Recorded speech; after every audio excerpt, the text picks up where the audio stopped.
Pull those belts down tight one more time, warm up those tires, hit your marks, and let's go racing, boys and girls. Nascar, Indycar, Formula One, Formula E, and NHRA Racing Talk. This is the Championship Racing Network. Now here is your hosts, Steve West and Matt Nicholson, with producer John Myers. Well, let's see here. Matt is going to join us by phone here in a little bit. He has been dealing with some surgery that he had to deal with. Producer John is online, so if you're on CRN Live on YouTube, you can check him out there and chat with him. We're going to be joined in studio here in just a little bit by some guests, so make sure that you're sticking around for that. That'll be in hour number 2. But otherwise, we're also going to check in down in Pensacola, find out what's going on at the Snowball Derby. Chi-Town Mark going to check in there.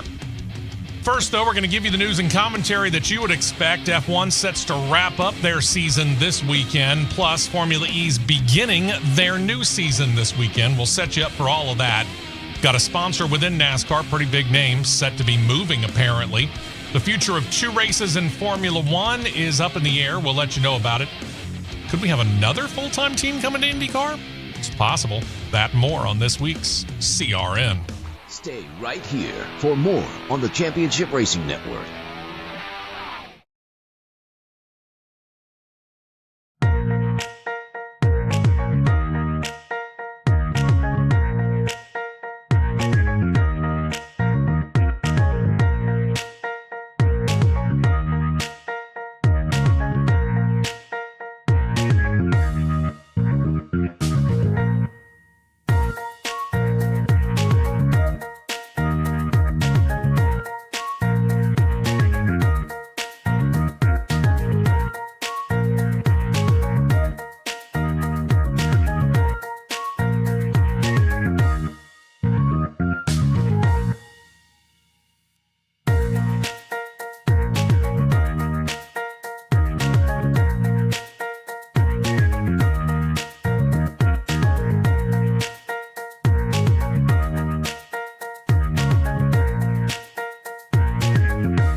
Four tires and 2 cans of fuel, and we're back to more racing action on the Championship Racing Network. Hey, welcome back into the show. Steve West in studio. About, 30 minutes or so, according to what Matt has told me. He's Again, he dealt with a little bit of surgery this week, so he's not feeling 100%. Says he's going to join us by phone here about 8:30, so we'll find out here in about 30 minutes or so. Hour number 2, as mentioned, got in-studio guests, but first, by phone, we'll be talking with Mark. Mark's down in Pensacola. He'll be giving us an update from the Snowball Derby. Snowflake is today, Snowflake 100 race, which is turning out to be actually quite a prestigious late model race, too. That's going to be today. And then tomorrow, they'll get into, of course, the Snowball Derby, very, very big super late model race down there. If you've never been to Five Flags Speedway for this particular event, you're missing out on a pretty cool event, truth be told. And you get a lot of big names out there. We'll get all of that stuff from Mark at the beginning of the second hour as we get into the 9 o'clock hour. And then we will introduce you to a group called Addie's Racers. Stick around for that. First things first, though, let's get into what you expect from the show and start off with a quick look back at last weekend where Formula One running their second to last race of the year and wasn't the easiest of runs in Qatar. Safety car came out after a lap 1 crash that involved Esteban Ocon and Franco Colapinto that also collected Nico Hülkenberg. That was the first of 3 safety car periods during that period. One was needed because they needed to come out and clear up debris because a mirror came off of Alex Albon's car. And when drivers started to hit it, of course, it started to come apart. And when you get carbon fiber that actually starts to break apart, it tends to have some fairly sharp little jagged edges on the little pieces, which starts to cut tires down. If you're looking at CRN Live on YouTube, there's the mirror before it got crunched.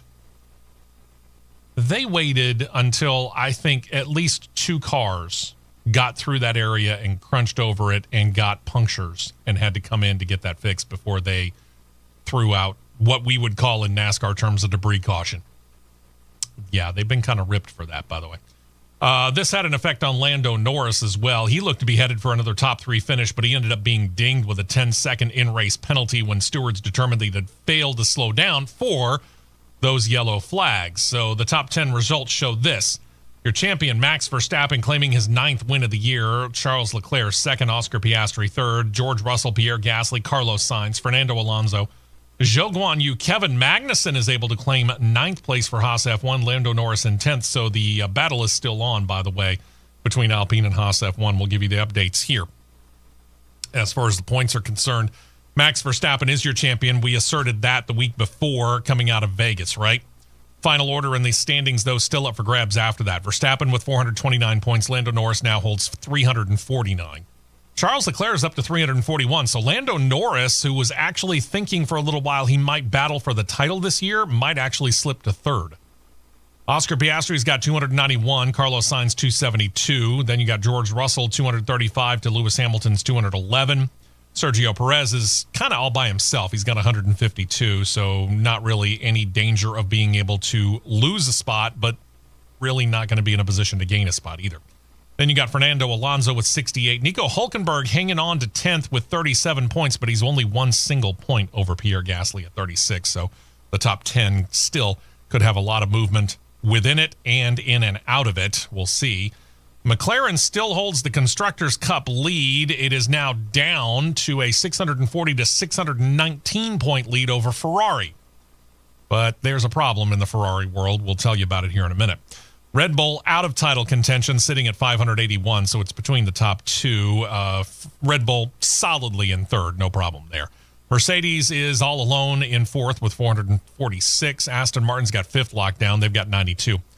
Alpine has jumped back over Haas F1 in the battle for 6th in points. They have 59 to 54. VCarb still has hopes. They got 46, so it still could happen for them. We'll find out. Williams has 17. Sauber, they finally claimed points. They got 4 on the year now. Woohoo! Party time there. So at least nobody's shut out. We'll give them that. This weekend, 2 races here in just a few hours. Formula E going to get things rolling with the Sao Paulo E-Prix. Going to run on the 11-turn, 1.83-mile-long city street course. If you want to watch it, good luck. CBS Sports has the rights here in the United States, but I went all over their stuff trying to find out where on the planet Earth they might be trying to televise this. I couldn't find when or even if they're going to air it. So check your local listings, and if you really want to watch this, have a good time. Then we get into Formula One. They're going to run their final race of 2024. They're getting into qualifying right about now, I think. But the final race of 2024 is going to be the Etihad Airways Abu Dhabi Grand Prix, shown here in the United States, and it's been moved. They had initially thought, well, we're going to put it on ESPN2. Nope. They moved it to the big network, ESPN, 8 a.m. Eastern, 7 a.m. Central Time tomorrow morning. Yas Marina course, 16 turns, 3.1 miles long, located just east of downtown Abu Dhabi. Now, wherever Charles Leclerc in his Ferrari qualifies, he's going to have to drop back 10 places because they had to change out his power unit, and because he was over the limit of 4, he suffers that qualifying penalty. That's why I said this hurts Ferrari's chances at claiming the title. Does it douse them totally? No. We've seen drivers overcome a 10 grid spot penalty after qualifying and overcome it and do really, really well. We've even seen a couple of drivers actually get the win. But again, as good as McLaren has been running, they didn't need this. So this does indeed hurt Ferrari as far as their chances of doing it. All right. Real quick look back here at a couple of things from last weekend as well. And we don't usually talk about Formula One's Driver of the Day vote, and it's a fan vote that they do for every single race, and it's actually pretty cool. You get to choose from 3 or 4 different drivers who have been doing pretty good that day, and the fans get online and they vote about it. It seemed appropriate to talk about it because the fans voted Zhou Guan Yu as the Qatar Grand Prix Driver of the Day because he actually was able to be the driver who claimed Sauber's first points of the 2024 season by getting 8th place. The final results, he got 30% of the final vote, and that bested Max Verstappen, who won the race, and he is the 4-time champion. He got 18% of the vote. Very, very cool for Zhou Guan Yu and for Sauber, who actually have something that they can celebrate as we get to the end of the year, because otherwise this year, not been something to crow about, not been something to write home about. In fact, it's not been something you even wanted to try to put pen to paper about. I mean, it has been ugly, just to put it simply. Lando Norris got to talking after the race about his 10-second in-race penalty to Sky Sports. He said this, quote, "Honestly, I don't know what I've done wrong at the minute. Apparently, I didn't slow down under the yellow. Now, I'm not an idiot. If I had known that there was a yellow, I would have slowed down.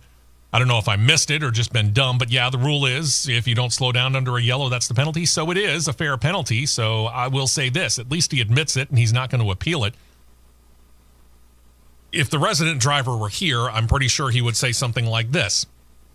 The spotter over the radio, whoever it is, in this case, the race engineer, his particular, whoever's in his ear,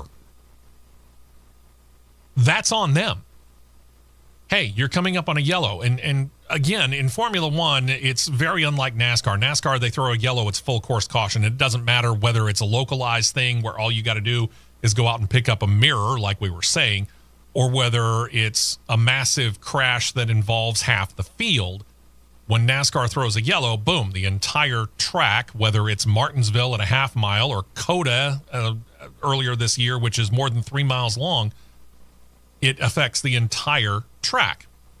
Formula One has the ability to do a localized caution. That's on the people on the radio to be telling their driver, in this case Lando Norris, hey, coming out of turn, and I'm just throwing out a number here, coming out of turn 4, there's a local yellow, make sure you slow down. Now again, is this appealable? No.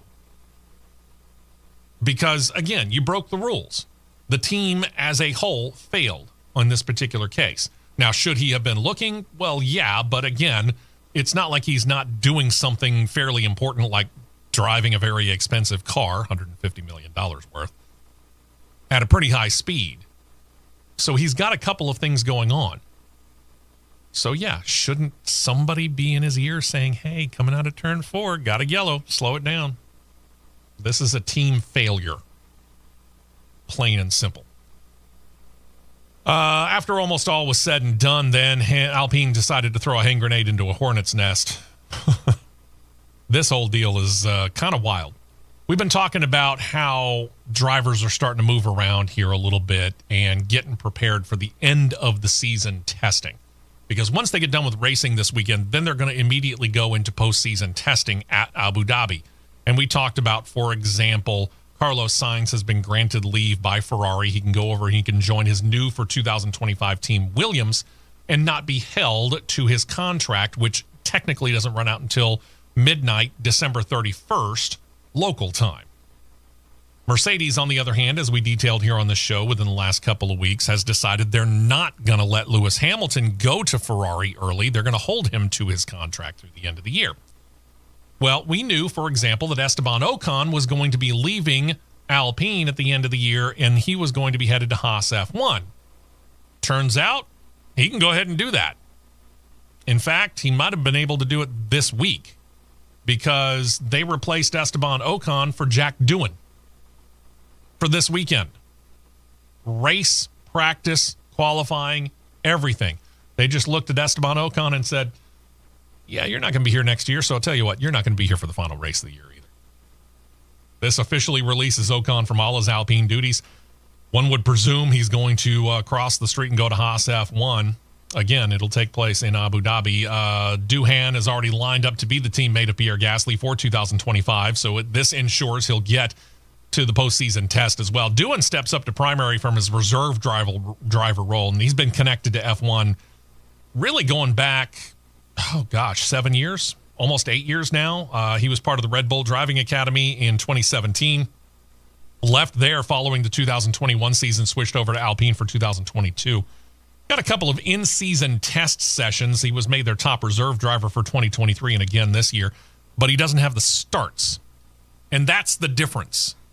We were talking about this. I know we talked about it on Cross Flags, and I think we talked about it on this show last week as well, in the fact that when Haas F1 goes out there, Esteban Ocon can run, but his new for 2025 teammate, Ollie Behrman, can't. Because you have the chance to get one of your veteran drivers in there, and Haas F1 has chosen to put Esteban Ocon in the car and get him familiar with it more.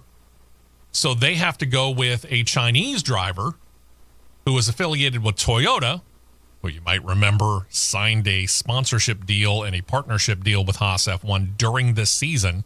Go back during the summertime and check that out if you want to find out.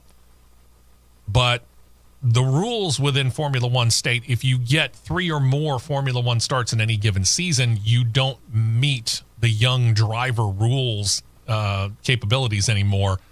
And you can't do that. So it's Esteban Ocon and this kid from China who's I think he's Chinese, or I forget all the details on it. But either way, he is a Toyota racing driver, and he's going to get the chance to do it. He comes out of sports cars mostly. He's gotten a couple of starts in the World Endurance Challenge Series. So he's going to fill the other car for there. The rules within Formula One are strange, and I don't know. It seems like there should be room for movement, if you get my drift. Another change seems to be pending at Red Bull. According to ESPN, they reported this weekend, sources unnamed, and I got to admit, I hate doing this in a lot of ways, but we have been seeing a whole heck of a lot of smoke when it comes to this particular situation, really for several weeks now, if not a few months. Dealing with Red Bull and Sergio Perez, and ESPN's reporting that Perez is going to be out after this weekend's racing at Abu Dhabi. After the race last Sunday, Red Bull team boss Christian Horner said of Perez, quote, "I'm going to let Checo Perez come to his own conclusions. Nobody's forcing him one way or the other. It's not a nice situation for him to obviously be in." Now, Perez hasn't commented. Sergio Perez should be one of those drivers who could pretty much find a seat, but the problem is a whole lot of these seats have already been taken. There ain't a whole lot left when it comes to 2025 in Formula One. So I'm not sure where Sergio Perez is going to find himself. But it'd be a shame if he finds himself totally out of a ride, because he's a driver that he suffers in a lot of ways from being overshadowed by his teammate, who's now a 4 consecutive straight-time F1 champion in Max Verstappen, who's just absolutely lit the world on fire. And that, like I said, that's going to overshadow anything that you do as his teammate, because if you can't match him win for win, which he can't, nobody could, you get left in the dust and you suffer by comparison. And I don't envy any driver who has to set foot in that car and be teammates with Max Verstappen. It's not because you can't learn. You obviously can. The problem is that you're in all likelihood going to be overshadowed because Max Verstappen's that good. Not only do you have to battle all the other 18 drivers out there, you're technically battling Max Verstappen as well. And he is that talented. And that makes your life that much more difficult. So whether it's Sergio Perez or Liam Lawson or, heck, Matt Nicholson, I don't envy the person that's coming into that second Red Bull ride. I just don't. What's the latest on the world of Cadillac and their attempts to get into Formula One? Well, as we noted last week, it does appear that Caddy is now officially part through the GM entry that got approved when Michael Andretti stepped down as the head of Andretti Global. All of this means that we do now have 11 teams. So there you go. We'll fill in more on that blank here in a moment. What about another? Oh my gosh, here we go again. Well, it turns out this actually might happen if the FIA gets their wish. FIA President Mohammed Ben Sulayem talked to Reuters this week and said of this after the whole Cadillac situation, quote, why not? It's about doing the right thing. So why do we have an option to 12 if we're going to say no, no, no? With me, it's very clear. It is a win for everyone with the 11th team. Now, for those of you that are curious about it, that Concord agreement that covers all sides of this between the FIA, Formula One management, all those current 10 teams, they have a limit on the number of teams that can race in Formula One in any given year, and that number is 12. So there is room, technically, for 12. But all the complaining that they did, and I get it, it's probably them being ticked off at Michael Andretti for saying what he means and meaning what he says. I understand that. But at the same time, they all got their emotions all bent out of shape and hurt. So they didn't want to let Michael come in. In other words, they treated Michael like Rudolph the Red-Nosed Reindeer. They weren't going to let him come in and play all the reindeer games. Michael, you can't come in and play all the Formula One games unless you go out and you find, a reputable car maker. So he goes out and finds one of the biggest ones that's not involved in Formula One, one of the biggest ones in the world, General Motors, and they're still going, well, we're still not going to let you play in our little Formula One games. So he steps down, GM Cadillac takes over, and boom, all of a sudden, we're going to let you play. It's that foggy night. We're going to let you lead the pack. Congratulations, GM Cadillac. And all of a sudden, all the complaining that we had heard at the beginning of it was also that they didn't want to split shares that were currently split into 10ths into 11ths. Now we got the FIA saying they want to maybe do it into 12ths, and I'm not hearing complaints from the F1 teams that are currently running. See where my problem is with this? Does it seem somewhat hypocritical to you? Because it certainly does to me. Just noting. As for that GM Cadillac entry, the team has already chosen its team principal. They went back in time, actually. They plucked a name from the past to go into it. Graham Loudon. And I could totally forgive you if you don't understand who Graham Loudon is. I'm here to tell you. It's what we do here on this show. Loudon was the last part of the management team for Zhou Guan Yu, but before that, he was an executive in what is now the defunct Marussia team. You remember them, kids? Ask your parents. Maybe ask your grandparents.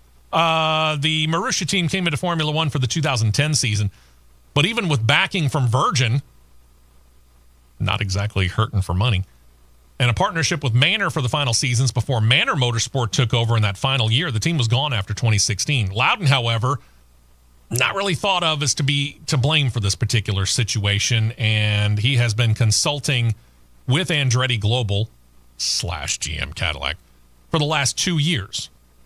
And the reason I said Andretti Global / GM Cadillac, let's face it, Andretti Global's been fighting for this a lot longer than GM has been involved. GM only got involved, 6 to 8 months ago? But yeah, he's been kind of consulting the whole situation with Andretti over that time.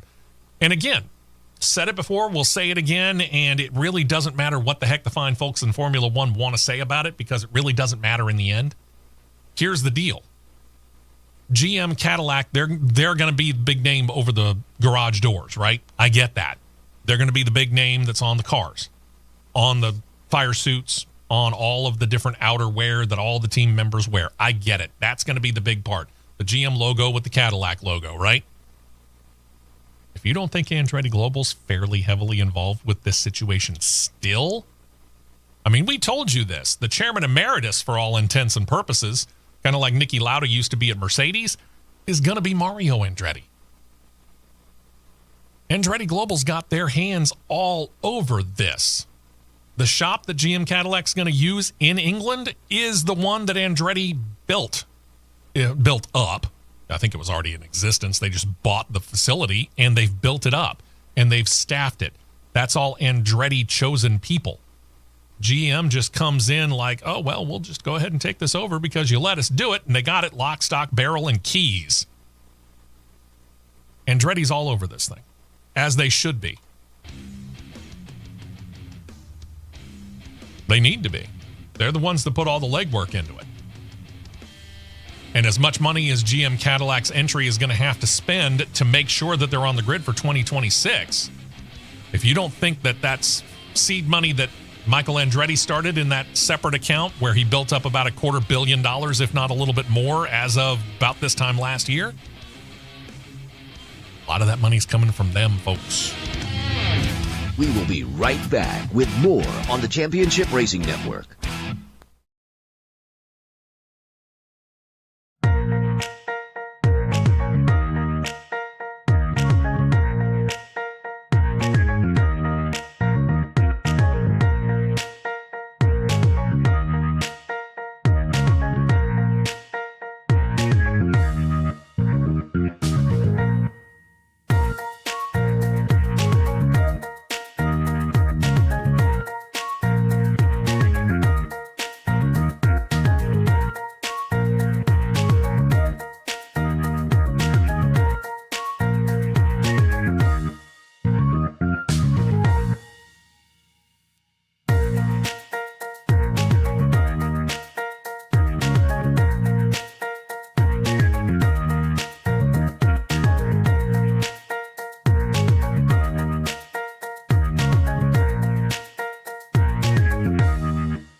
Two tires only, and back out to the track for more action on the Championship Racing Network.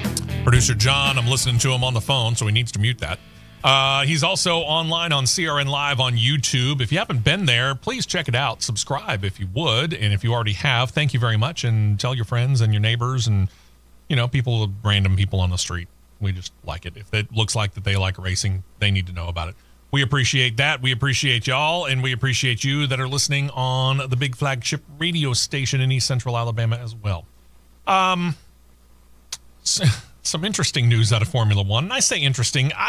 First off, congratulations. I have no problem with it. Max Verstappen, 4-time champion now, and his longtime girlfriend, Kelly Piquet, they're not married, but he and the daughter of Nelson Piquet are expecting a daughter. Congratulations. Sometime in 2025. They just made the announcement on social media this week, so I don't know how far along she is. I want to say probably just a couple of months, so I would say somewhere around the summertime or so. Kelly's been around racing pretty much all of her life. Obviously, if you're the daughter of Nelson Piquet, you know racing. And apparently, well, she's been in more than one relationship. As it turns out, she's got a daughter already from former Red Bull driver Daniel Kvyat. I'll let you fill in the blank on that and make your own suppositions. Folks in the Netherlands, they worked very hard to get the Zandvoort circuit up to snuff in Formula One, and for many years they were off the F1 schedule, but in 2021 they got everything back. They got the track set up right, they got the approval from Formula One, they get out there and it looks cool. I mean, Matt and I have been talking about this since it came back, since we found out all the details on this. And if you watch this race, it's like watching race cars on a roller coaster in a cool way. Banking and, ups and down, very, very nicely hilly course, changes in elevation. It's not like they're, leaving the ground or anything like that. But again, they got a couple of really nice bank corners, heck, NASCAR kind of bank corners. One of the corners is banked at 18 degrees. Very, very cool course. So in 2021, they got their race back. Not so fast, my friend. In the aftermath of COVID-1, F1 officials worked with the race promoters. They got them a 1-year extension. That's it. After the 2026 race, the Dutch Grand Prix is leaving the slate of F1 races once again. As popular as this race has been, it is sold out. This is Max Verstappen's home track. Here's the deal. With F1 schedule already sitting at 24 races, that's the limit by the aforementioned Concord Agreement. In order to break any new ground or go to places that the series maybe has been to in the past but is not currently on the schedule, something had to go. And when F1 officials and the race promotions group for the Dutch Grand Prix couldn't come to an agreement on where they could slot the Dutch Grand Prix in, because apparently there was a desire on F1's part to move the Dutch Grand Prix back on the schedule somewhat, and the promoters, they wouldn't go with it. They liked where they were, and they wouldn't agree with it. So F1 officials said that they just chose mutually, to not go ahead with the race past the 2025 season or after the 2026 season. Again, it's a shame because I think it's a great facility. It's one of the best courses they go to. I enjoy watching it on television. And if I had the opportunity, not that I get any opportunities to go to Europe because I've never been, that would be a race that I would love to go to. I'd like to see that in person. It would have been cool.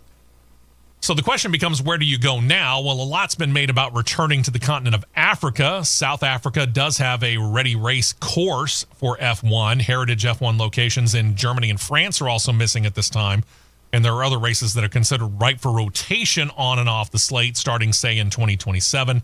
They have said maybe the Spanish Grand Prix might find themselves off a year and back on. Belgian Grand Prix of Imola, which I find fairly interesting. That's that second race in Italy.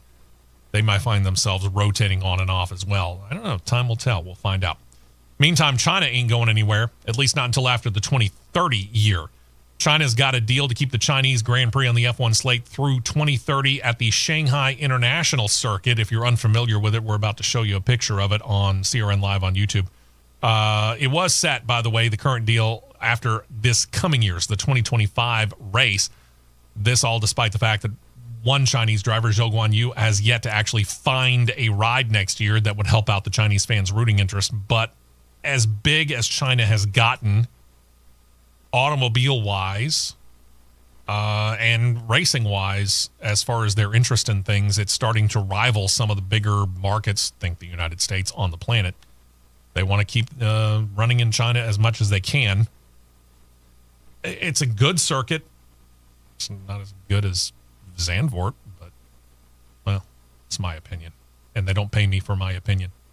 But thank you for listening to it. I appreciate it. And then there's, if Michael Schumacher is going to be in the news, and it's not of his fault. Let me make sure that I make this perfectly clear. This is not of his fault. But for seemingly all the wrong reasons, Michael Schumacher, if he gets in the headlines, it's because of something going sideways, if not straight upside down and backwards. The latest one is Formula One legend Michael Schumacher in the headlines, mainly due to an investigation that points fingers at his now former security team. Here's the situation. A member of that squad is being accused of stealing some 1,500 pictures and about 200 videos, all of which he either did or was planning to use in a blackmail plot where the suspects, 3 of them in all, were said to be seeking about 15 million euros, just shy of $16 million US, to not show them publicly. Marcus Fritsch is said to be the leader of the trio. The allegations state that he used his role as part of the family security team to get the pictures and the videos in a revenge plot after he discovered that he was set to be fired earlier this year. You want to make sure you're going to get fired? Do this. From there, he enlisted a computer expert who happens to also be his son. Yeah, that's a good one. And a friend who was a nightclub bouncer to follow through on the plot. Oh, I want to make comments, but I'm gonna hold my tongue. No, I'm not. Sorry. No, I'm not. Does this sound like a trio that's one of the more educated groups on the planet? Okay, so you got your son who's a computer expert. He might be the smartest one out there, but yet he still followed his dad's lead. So as intelligent as you are, that just means that you ain't using the smarts that God gave you, because wisdom ain't no good without common sense. The trio apparently, and this is the accusation, nothing has been found guilty in court yet, but they told the family, according to the allegations, they would release the pictures and the videos on the internet unless their ransom demands were met. Prosecution in the case, based in Switzerland, which is where the Schumacher family is now based, said that they took material off the family computer using 4 USB sticks. When the initial calls were made, one on June 3rd, a second call made July 11th of this year, the family alerted Swiss authorities who were able to trace the call, leading to 3 arrests, which were made on July 19th. The latest in the legal wranglings in the Schumacher family that has dealt with since his debilitating injury shortly after he retired, and gosh, that's going back a decade now. Can we just leave this poor man alone? Can we leave the poor family alone? I mean, I get it. Michael Schumacher is one of the most recognizable names in all of motorsports for the last 25 years, maybe even longer. But what the heck, man? And you're going to turn around and do that because you learned you got fired. And then you're going to be dumb enough to make phone calls over that length of time, and you're still going to be able to get your phone traced. Like I said, not exactly the smartest people on the planet, right? And thankfully they weren't. And we appreciate that because you should have gotten caught. What's the other, some of the other ones? For example, 2017, a 25-year-old man threatened to harm Mick Schumacher, Michael's son, demanding 900,000 euros just to leave him alone. He got 21 months in jail. Earlier this year, German magazine got sued by the family over an AI-generated interview. We talked about that here on the show back at that point in time. The magazine claimed that they had done the interview straight up with Michael himself. Turned out, nope, it was AI-generated. The family awarded another 200,000 euros from a German court. That was back in May. People, leave the Schumacher family alone. Mick's out there actively racing. If you want to go interview him, go interview Mick. Otherwise, let's be done with this, shall we? All right, Formula E here as they get their season kicked off this weekend. Nothing like waiting until the last minute, and that is exactly what the Curo Race Company has done. They have finalized their driver lineup for the season, which, as noted in the race schedule, begins today as we air live.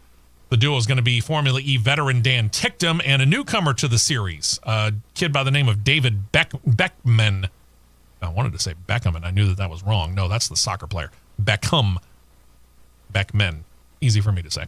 All right, there we go. So there's your duo, Dan Ticktum, David Beckman. It was those two that tested for the team last month in Spain, but the team held off on any official announcement for whatever reason until Monday of this week. Ticktum has been with the team in two prior names as the Neo F33 team, and then ERT. He claimed a grand total of 9 points finishes and 48 starts for a team that, let's face it, they've been a traditional backmarker. So no. As for Beckman, he comes over from Formula 2. He's got 2 starts in Formula E, both of them coming during the 2022-2023 season. Back then, he was a test driver for the Andretti Formula E team last year. He was a test driver for Tag Heuer Porsche. This all works for Beckman because Kiro's getting their power units from Porsche. And here's the thing, Kiro Race Team actually does have another partner now. It was just like a month ago that Kiro came in and bought the team. And now they found themselves a partner. A bit more familiar to the series, too. Cupra. C-U-P-R-A. You're about to see a picture of their car on the CRN Live on YouTube here. Cupra, if you haven't heard of them, I would understand it because they're kind of like Peugeot or Renault. They are a car brand, but they're only sold in Europe. They are under the Volkswagen Group umbrella.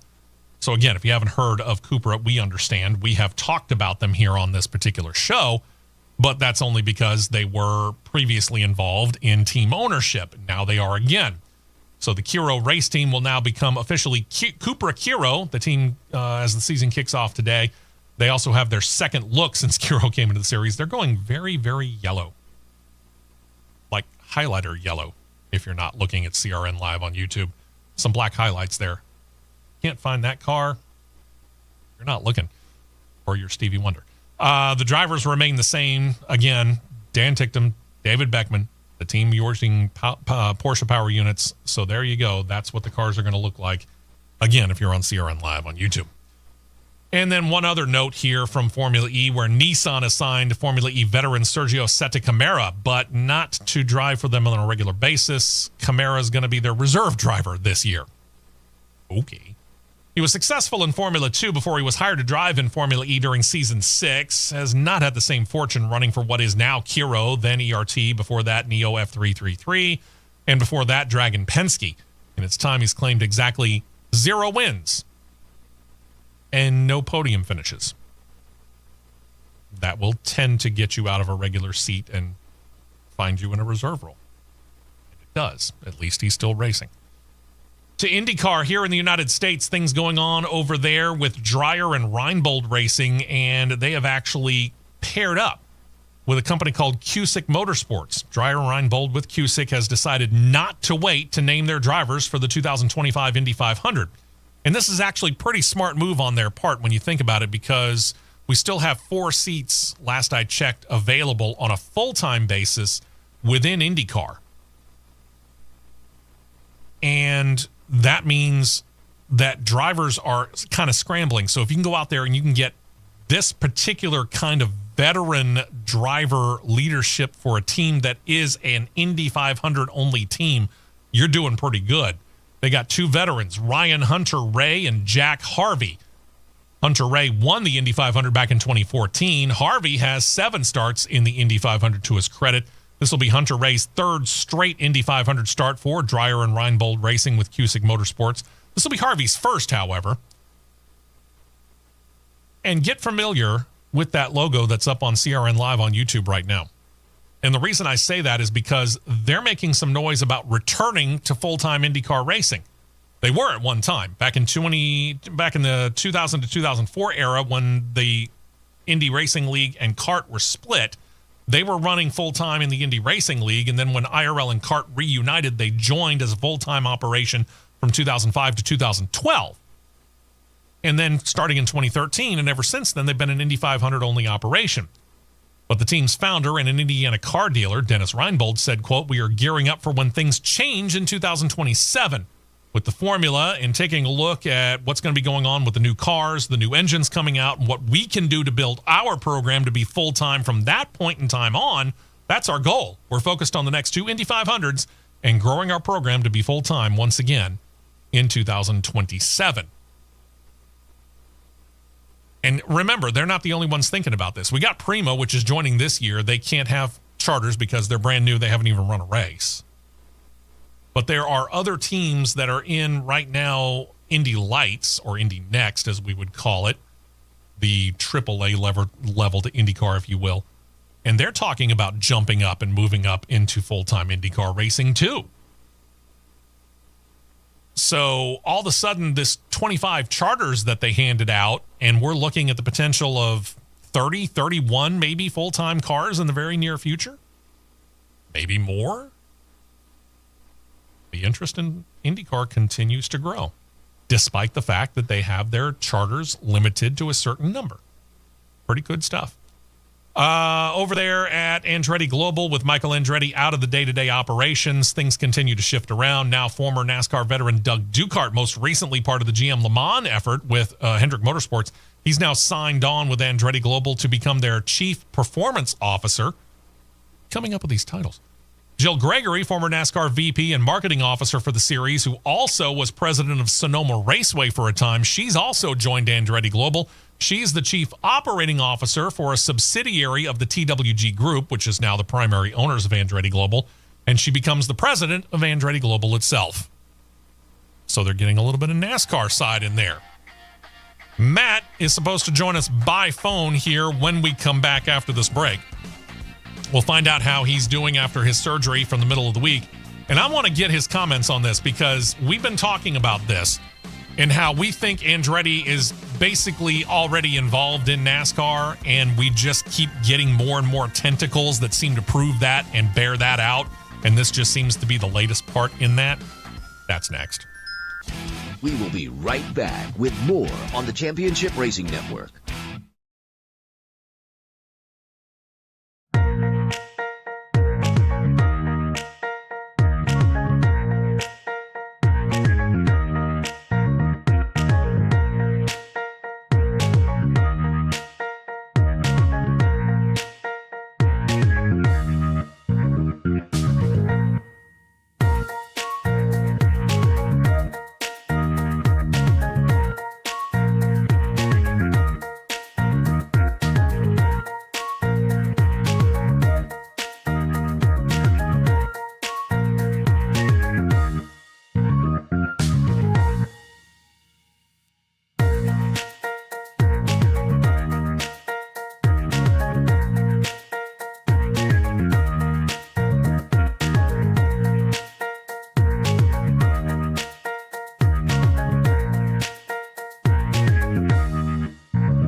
We're back to the Championship Racing Network. Welcome back into the show here. Final segment of hour number 1 and final segment of the news here. And if I did my job right, that means Matt's on the phone. Are you, Matt? Matt's here. Hey, Matt's there. Cool. I did my job right. What do you know? First of all, how you feeling, brother?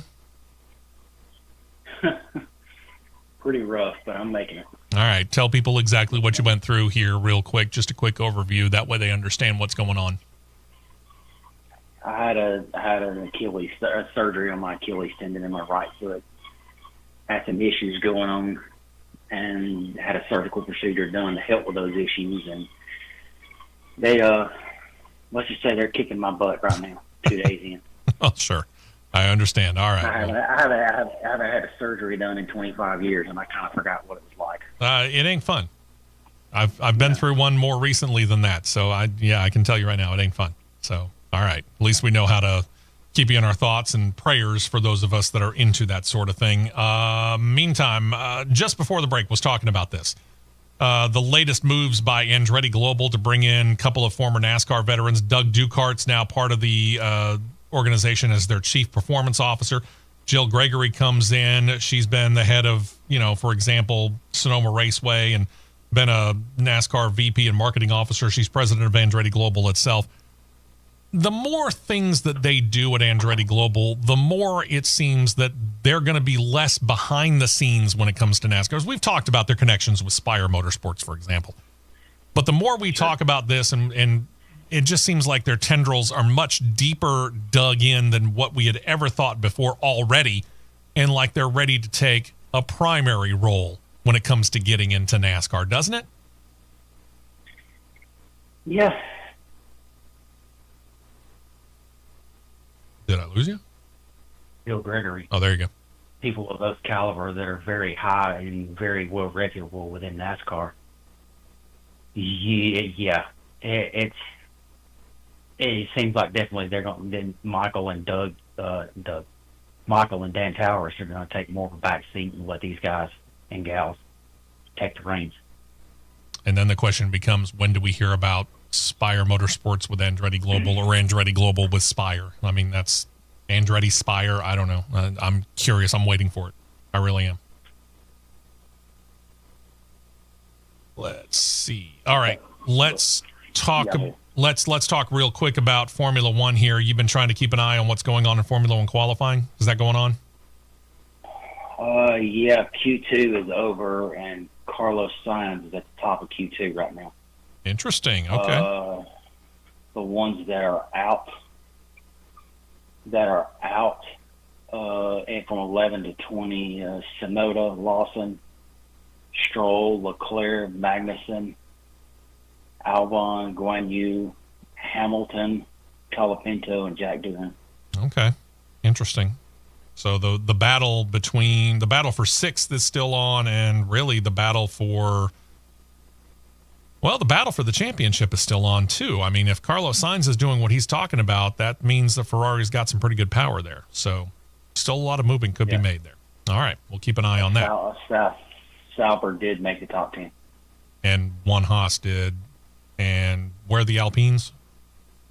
Got a Haas in third, one Alpine in fourth, and Aston Martin in seventh, a Sauber in ninth. Wow. Okay, then. It's going to be interesting to see how that works out. All right, let's switch our attention here to the Cup Series. Joe Gibbs Racing continuing to shuffle crew chiefs after kicking Chris Gabehart up off the box and into the team's competition director role. They moved Chris Gale from the 11 to the 54, where he was calling the shots for Ty Gibbs. So now he gets to call the shots for Denny Hamlin.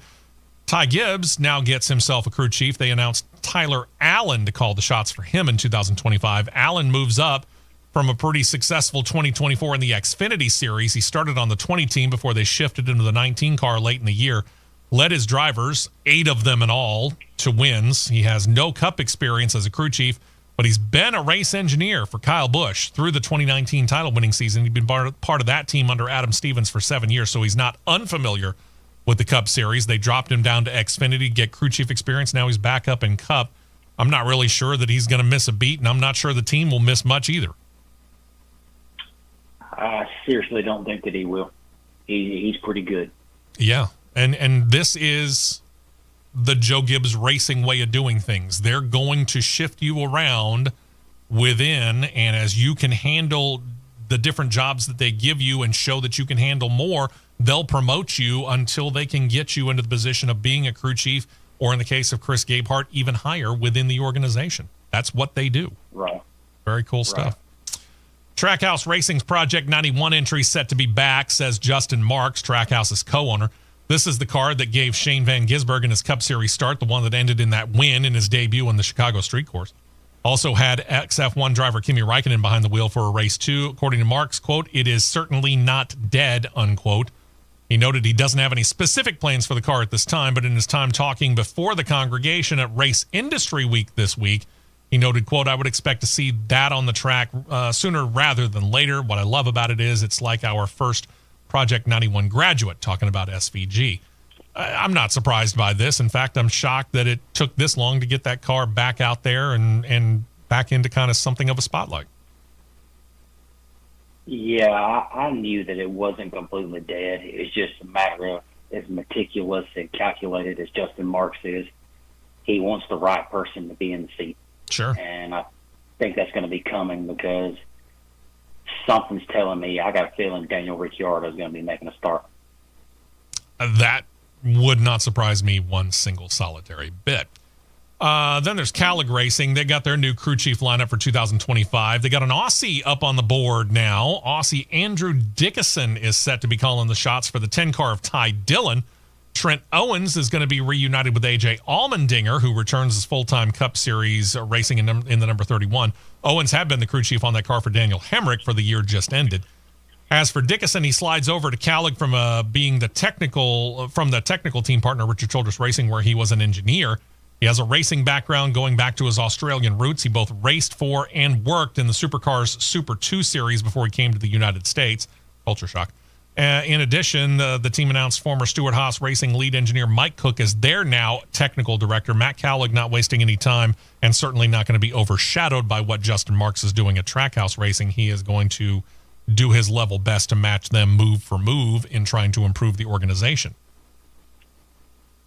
Yeah, he's definitely getting some better, not saying they had bad people to start with, but they have been getting better people over there to get that team more stable. Yeah. You know, with Ty Dillon, you're going to need all the help you can get. Yeah. Talking about Austin Dillon being a boat anchor. Just noting. King's Hawaiian Bread Company, they are now, according to reports, talking with several other NASCAR teams because they might be leaving RFK Racing. And you're thinking to yourself, why? They seem to have a really good relationship. The reports have it because of a conflict between King's Hawaiian and another one of RFK's sponsors. Now, here's the thing for me. RFK's been fairly quiet on the sponsor naming front, save for one. When they brought aboard Kroger Supermarkets. Yeah. Coincidence? I'm thinking not. Very huge. Yeah. Which one, however, not detailed. With the 19,000 different brands that Kroger has under their banner, I'm not surprised. Yeah. King's Hawaiian, by the way, joined with RFK Racing back in the 2022 season, and they extended that through 2024, but now apparently they're gone. They like the return on investment that they have gotten, they said, from being on the 6 car and with RFK, and they want to stick with NASCAR, but apparently they can't coexist with one of the other sponsors, which, again, we're making a presumption here because nobody's saying it out loud, but it does seem like it would be Kroger.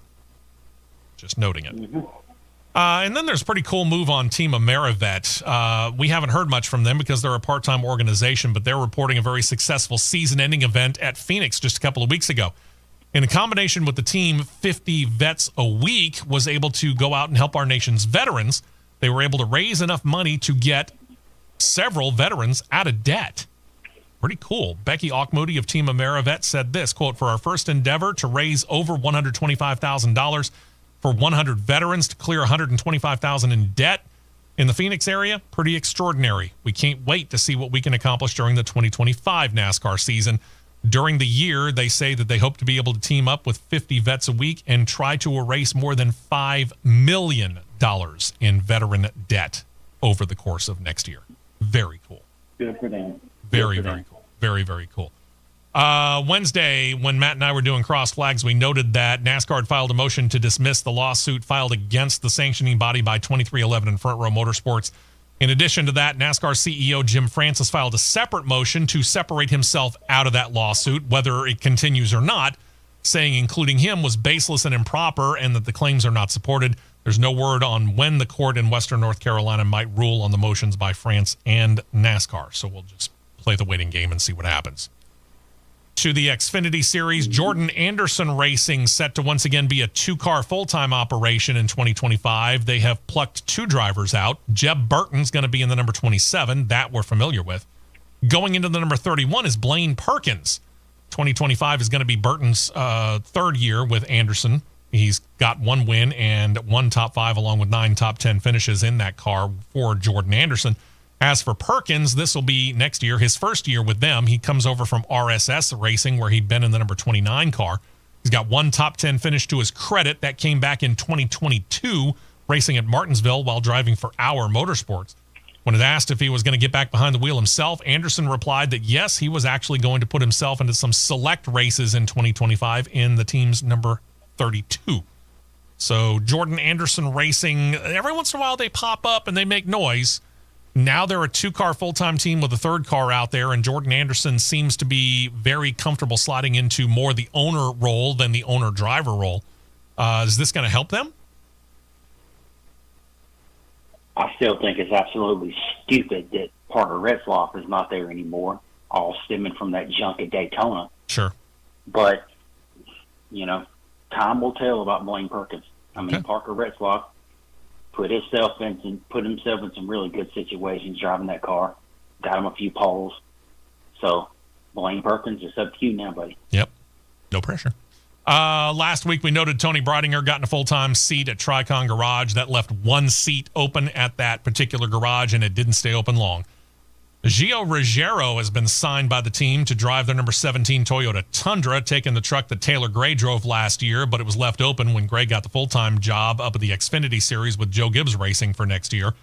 He's an accomplished late-model driver, has an ARCA Menards East Series win, which came, interestingly enough, at Five Flag Speedway earlier in 2024.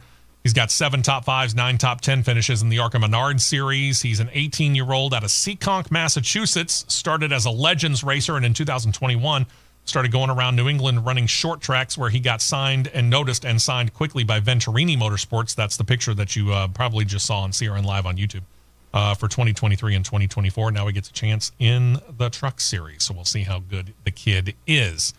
McAnally, easy for me to say. McAnally Hilgeman Racing has announced Connor Mosack is set to join the team for 2025. He'll take over the number 81 Chevrolet Silverado. This will be his first full-time season. He does have 11 starts in the Truck Series under his belt. Best finish of 3rd at Homestead, Miami back in October. Crew chief going to be Blake Bainbridge. He helped helm the 43 car, or truck, I should say, for Daniel Dye for this past year. Dye moves up to the Xfinity Series as well. Mosack also, in addition to his 11 Truck Series starts, 28 Xfinity Series starts for 3 teams: Sam Hunt, Joe Gibbs, and most recently Junior Motorsports, and a slate of ARCA Menards Series races, including 2 wins there. Connor Mosack is a kid who we've been kind of looking at here over the last, couple of years here. What are your expectations out of this in that truck? He's in a very solid position. Okay. Because this is basically they are rebranding the 43 truck of Daniel Dye from last year. Sure. It's just changing it over to the 81. So and he's in a solid position. And I'm going to ask this question again. I know I've asked it before, but I'm going to keep asking it just because I like the comparison here. More Xfinity Series starts under his belt than he does Truck Series. What can he take from that? Is there anything he can take from Xfinity to his Truck Series? Not really, because Xfinity cars are so much different from a horsepower and an aero standpoint. Okay, but that said, he has also been in the hallways of Joe Gibbs Racing and Junior Motorsports. He'll be able to tell really, really quick the difference between all the organizations. Not that McAnally Hilgeman is a backmarker; they're not by any stretch. But yeah, I get the funny feeling he probably learned some things. And if he feels like he knows how to get that truck right, he's going to speak his mind. Yep. And a couple of notes out of the NHRA, both of them dealing with Tony Stewart Racing. Tony Stewart Racing made a couple of announcements. The first because due to wanting to be a mom for a long time, Leah Pruitt, who just last month gave birth to Leah Pruitt and Tony Stewart's first son, she is going to sit out the 2025 season, or at least the vast majority of it. Smoke is going to be back piloting that Top Fuel entry in 2025, just like he did this past year, and he made the most of it, made the chase for the championship, finished 9th in the final Top Fuel points, got the 2024 NHRA Rookie of the Year. You and I have been saying this now for a little while, though. We think that this might, and we even emphasized this on Cross Flags this week, we think this is the first step towards Tony Stewart Racing and the NHRA becoming a 3-car organization. Matt Hagan, who we're going to talk about in a moment, in Funny Cars, not only will Leah Pruitt come back to Top Fuel, but she'll probably join a 2 full Top Fuel ride organization, and they'll put Tony full-time in the other car. That's what we're thinking, correct? That's what I'm definitely thinking. All right. As for that Funny Car operation, Matt Hagan's the pilot. We mentioned it just a second ago. Mike Knudsen has been promoted to the crew chief role after having worked on Hagan's car since 2013. Claimed 3 titles together, 2014, 2020, and 2023. He'll have a co-crew chief in a gentleman by the name of Phil Schuler. Schuler's an NHRA veteran himself. He's worked with drivers like Don the Snake Prudhomme, Fast Jack Beckman, Gary Skelsey, and others. So not exactly a bad team to be working with to try and get Matt Hagan back up to the championship rung. Not at all. All right, so we'll keep an eye on that. When we come back, we're going to say goodbye for a couple of minutes to Matt Nicholson. We'll rejoin with him after the first segment of hour number 2, because I'm going to switch on the phones from Matt Nicholson down to Pensacola, Florida, where we're going to talk to Mark, Chi-Town Mark. Those of you on CRN Live on YouTube very familiar with him. He's down at Five Flag Speedway in Pensacola. We're going to talk a little snowball derby when we get back. Stay close. Hour 2 of CRN is next.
Tires and 2 cans of fuel, and we're back to more racing action on the Championship Racing Network.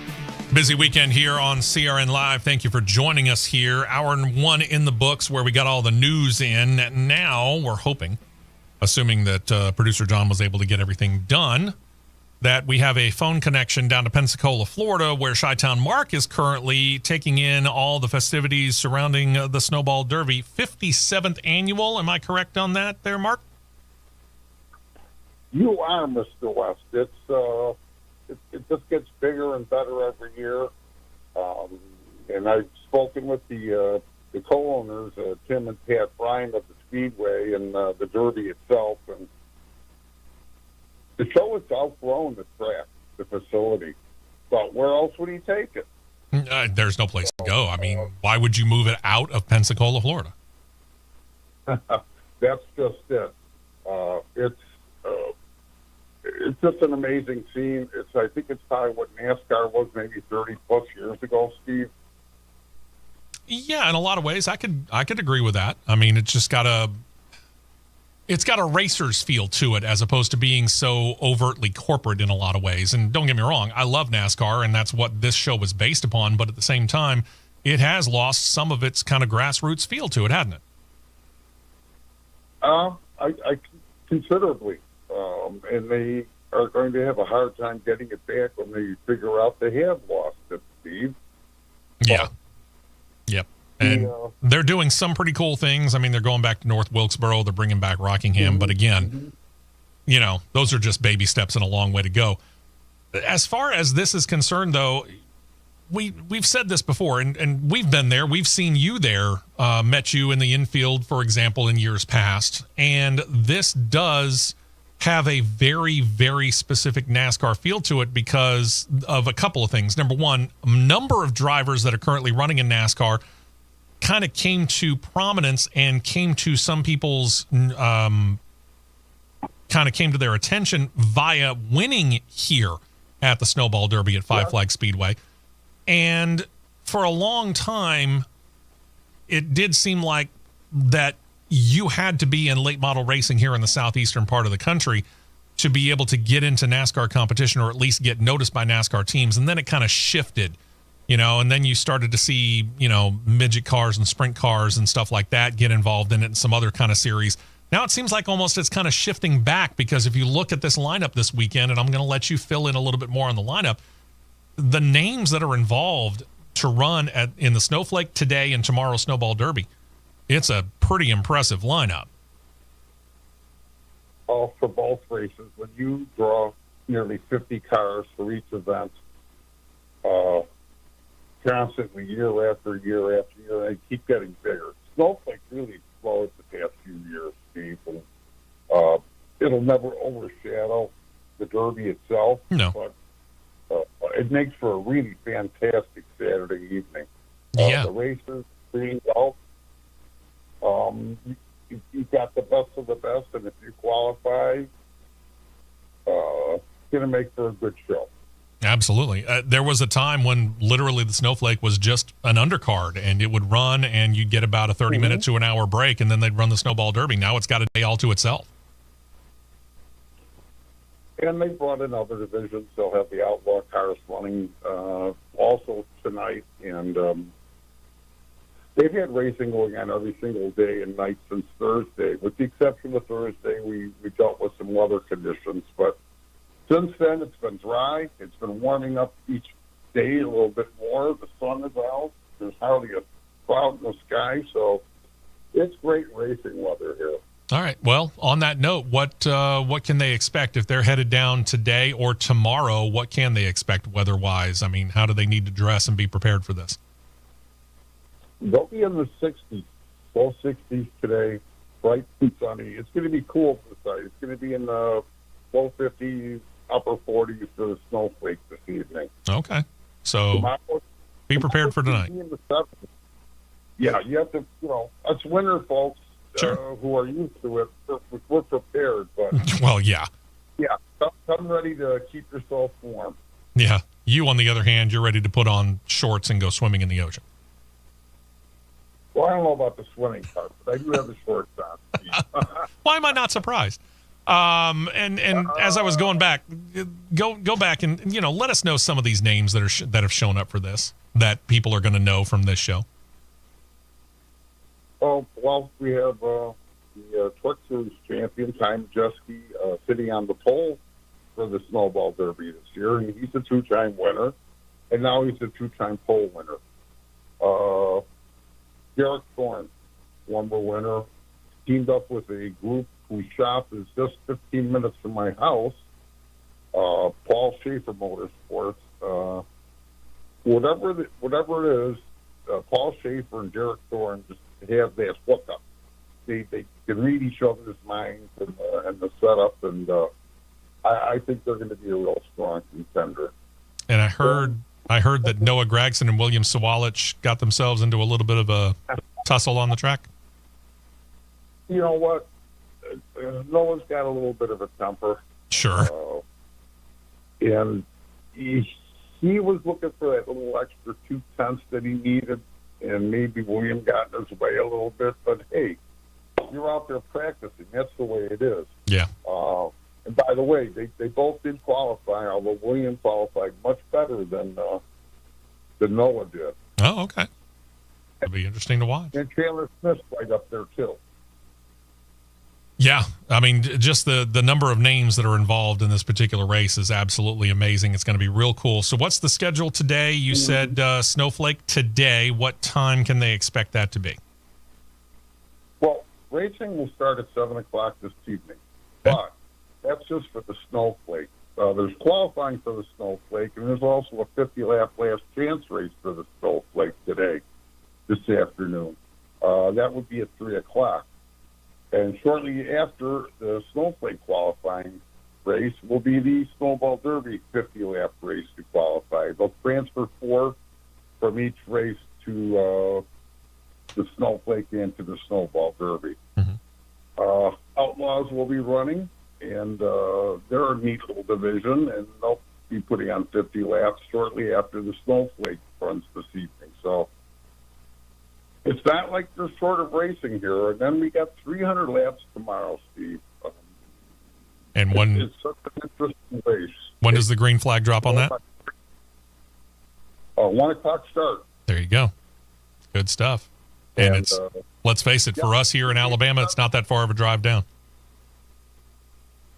No, it's not. Come on down and join me. Yeah, absolutely. I would love to. If I didn't have something already set up for tomorrow for my other job, I would be there in a heartbeat. But unfortunately, I do. And, this is that busy time of the year. But, yeah, it's going to be the plan here to get back down there in the very near future, and we'll just be able to hang out there together.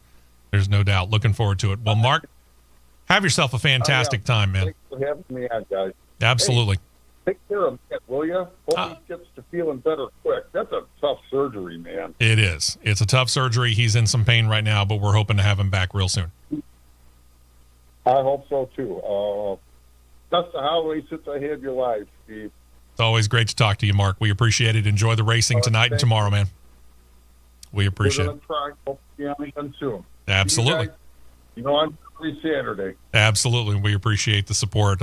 Mark is one of those guys who's always with us on CRN Live on YouTube, and we can't say thank you enough for that. All right. When we come back, we're going to be rejoined by the hobbling Matt Nicholson, but we're also going to be joined by a couple of gentlemen from a group called Addie's Racers. And you're going to sit here and say to yourself right now, what does that mean? That's why we're here, to explain it to you and let you know one really, really cool event they got coming up 2 weeks from now. All right. Getting the nods. Yes. So we'll get them on camera on CRN Live on YouTube and on microphone right here on CRN. We'll talk about this, exactly what it is that they're doing and how you can be involved and kind of support them as well. Long way to go still yet here on this edition of the Championship Racing Network.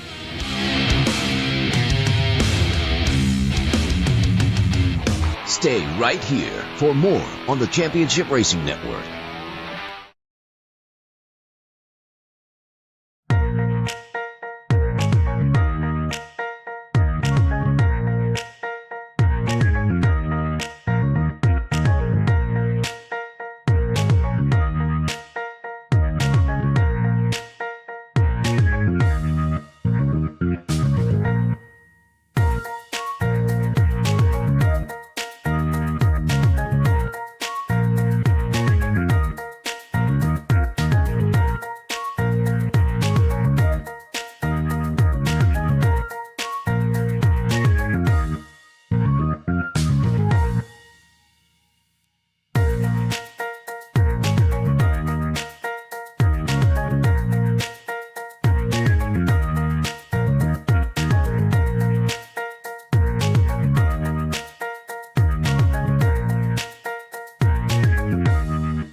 show. We appreciate you joining us here. And we went to break a little bit early because I wanted to get a couple of guys online here, as producer John is loud.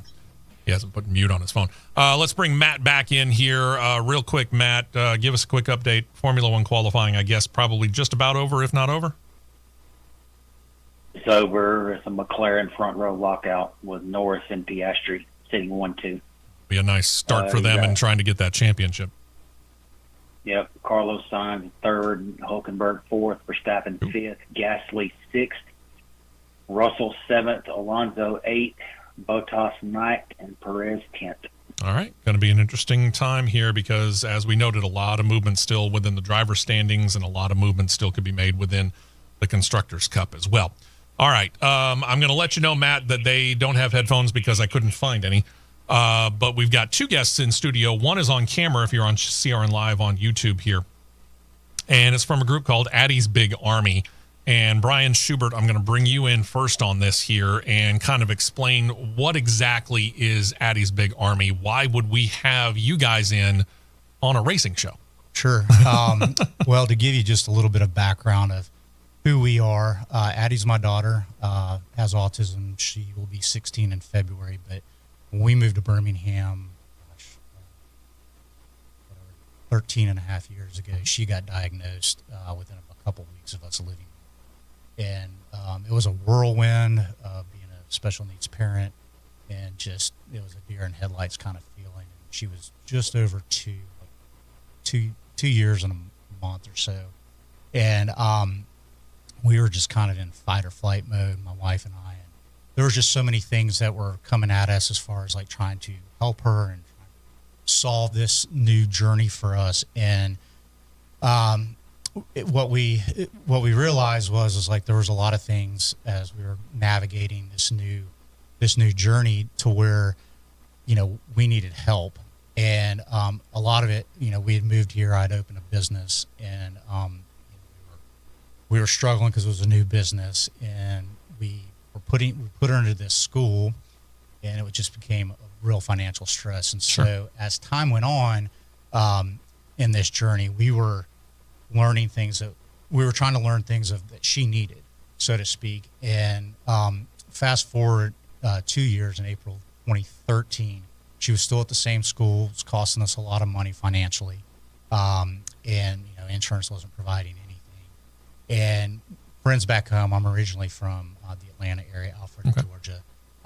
They decided to do a fundraiser for us, and this was in October of 2013 to help us because she did not progress enough in the class that she was in. She was going to have to essentially it was one-on-one teaching, one-on-one. And it was something that we had been wiped out for 2 years. And they ended up raising essentially the 30 of the 50,000 we needed for her tuition in 4 hours. And the goal was to raise 5,000. So when we were driving back on I-20, my wife and I, and then Addie and her two brothers, we just felt this presence of like, God's like, you need to bless other families. You've been blessed. Yeah. And so I just kind of was like, what are we going to do? You know, and first thing that came to mind was, you know, we're just going to call it Addie's Army. And now it's called Addie's Big Army, but we get into that later. But for about 3 or 4 months, it just had kind of like that writer's block, like, what are you going to do? Sure. And there was on a Sunday, our pastor had a sermon that was like, make your pain your purpose in life. And so when that happened, I was like, well, this is going to be easy for us. All I did was start writing down, and I was like, I really had a hard time staying in my seat because I was like, you know, I'm not taking notes now what he's saying. I'm like, what's been painful in this journey? And it was basically a laundry list of stuff that we either researched, struggled, or hoped for our daughter. And so I was like, okay, well, now we know the name, and now we know, okay, we're going to call them, you know, branches of the Army, so to speak. And it was literally when it started off, we had all these different branches. Some we don't do anymore, some we still do, of what we had struggled with. And, you know, I won't go into detail. You can look and see what we do as an organization. But one of the things that was paramount to myself was, you know, I used to race, and it's funny talking about snowball. I lived in Gulf Breeze, and I ran late models. And this was before marriage. You're familiar with it then? Yes, I'm very familiar with it. So this is before marriage, autism, and special needs and being married with a mortgage and all that stuff. But I told my wife, Chrissy, I was like, one of the branches needs to be fun. It needs to be something of not just service, but something of where we can bring the special needs community together, not just autism, but cerebral palsy, Down syndrome, whatever it may be. And I said, what do you think of doing something like a ride-along racing program? And I thought she was going to tell me, you're crazy, don't do it, But to my surprise, she said, I think it'd be awesome. And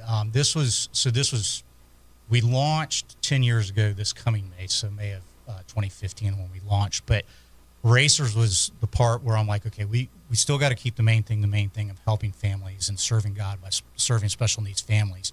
But we want to have fun too in doing this. And so for 2 years, I had this idea and I was sharing it, but it's just like anything of you have this vision and people are like, what's Addie's Racers, like a ride-along racing program for special needs kids or adults and stuff. And the other thing that we wanted to emphasize on Racers, besides having fun, was to really emphasize on the siblings of special needs, families, because in our case, her two brothers got neglected a lot on time with us. Yeah, there's a lot of attention that has to be involved when it comes to having a special needs child. Right, and we were all hands on deck at all times, and so we wanted to make this event not just for them, but also for the siblings. And so after 2 years of, beating doors down and trying to give the vision, we finally were able to raise enough money to do it in December of 2017 at Barber Motorsports here in Birmingham. Yeah, and let's face it, the Barber family, they're fantastic about being a part of this community. Well, and I tell people all the time that aren't familiar with racing, I'm like, I've been to a lot of tracks in my life, sure, all throughout the states, be it for NASCAR, for Indy, whatever, and even the Saturday night bull rings. Oh yeah, and it's 1-star versus 5-star. Some are just goat fields, and some are super nice. But Barber is top of the line, 5-star facility. It's honestly the nicest one that I've ever seen. Yeah, I could say that, and I've been able to say that. And, I've been blessed to be one of the PA announcers at Talladega since 2007. But the past 2 years, I've been the PA announcer for IndyCar weekend out at Barber. Yep. And I can tell you that there are similarities, obviously, between the two, but there are differences as well in just the way that the Barber family does it versus what the France family does, for example.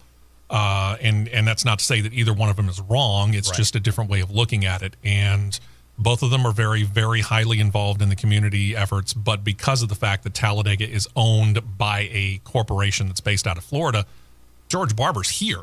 Yeah, that's right. He grew up here. The whole family is so well invested into the Birmingham and Central Alabama area that they know how to really do it up and do it up right and be that involved here in our community. And the fact that they were willing to open up the gates and let you guys do this and be a part of it like they are, I think is just absolutely fantastic. Talking with Brian Shewart, Addie's Big Army, Addie's Racers got an event coming up. We're going to get to the event here in just a couple minutes. But we also have Mike Durham in studio, and I want to find out exactly how you got involved in this, Mike, because you're more on the racers side of things, aren't you? Right, for sure. And anything Brian knows, and everybody that knows me knows, anything racing just sparks interest in me. And so I've been friends with Brian and Chrissy since before Addie's Army started, and I got to be a part of the launch and all that, and been my wife and I and my kids have been helping out ever since. And of course, so when Brian started talking Addie's Racers, I was very interested in combining two of my passions, helping kids and people with special needs and racing. It's like two of my biggest passions in life combined into one event. So I was very honored and thankful and excited to be able to be a part of it. And so from the beginning, I just kind of helped Brian fill in wherever he needed, like designing logos and maps and ads and things of that nature. And I've kind of become I guess you would say, the garage coordinator, paddock coordinator maybe. And over time, like I'm in charge of getting the kids safely in and out of the cars when they come through the paddock, the garage area. and managing the volunteers, which we could not do this event without the volunteers. I mean, how many volunteers we have? Like Last year, I think if you include the drivers, it was in that 70 to 80 range. Nice.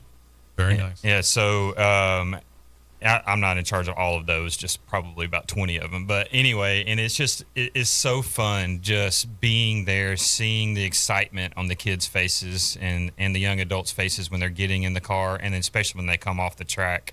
And one of my most fun things to do is be able to go back and see the GoPro footage of the kids while they're in the car. When you see a child that just they don't get to experience a lot of things because of limitations, and then they are flat out belly laughing while they're going around the track. Nice. And the faster you go, the more they laugh. It is such a joy to be able to see that, and I'm so excited. All right.